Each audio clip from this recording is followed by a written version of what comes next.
मुली सापडल्या पाहिजे, विभागाने काम केलं पाहिजे। दुसरी गोष्ट, जे काही बलिदान दिलं मराठा समाजाला न्याय मिळवण्यासाठी त्यांना नोकऱ्या, त्यांना मदत मिळाली पाहिजे। तिसरी गोष्ट, 2017 मध्ये ते काही आरोटीच्या परीक्षा दिल्या, त्याच्यात निवड झाली, त्यांना नियुक्ती प्रमाणपत्र दिले पाहिजे। असे 2-4 मागण्या त्यांनी माझ्याजवळ मांडलेल्या आहेत। मी निश्चित आता उदय सामंत साहेबांशी चर्चा केली, समिती सुद्धा लवकर 1-2 दिवसात समिती येऊन जाईल। त्याच्यानंतर निवड जे झालेले जे मुलं मुली त्या बाबतीत सुद्धा उद्याच उदय सामंत साहेब हे सीएम साहेबांशी चर्चा करतील, भेटतील आणि त्यांना प्रश्न कसा निकाल लागेल त्यासाठी ते प्रयत्न करणार आहे।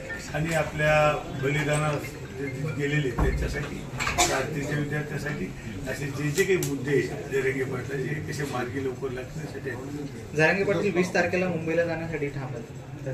जरांगे पाटलाला विचारलं, त्यांनाच विचारलं, त्यांचं मी काय सांगणार।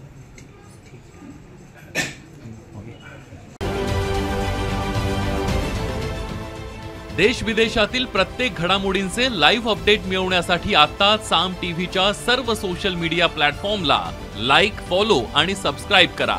तसंच सर्व नोटिफिकेशनसाठी बेल आयकॉन प्रेस करायला विसरू नका।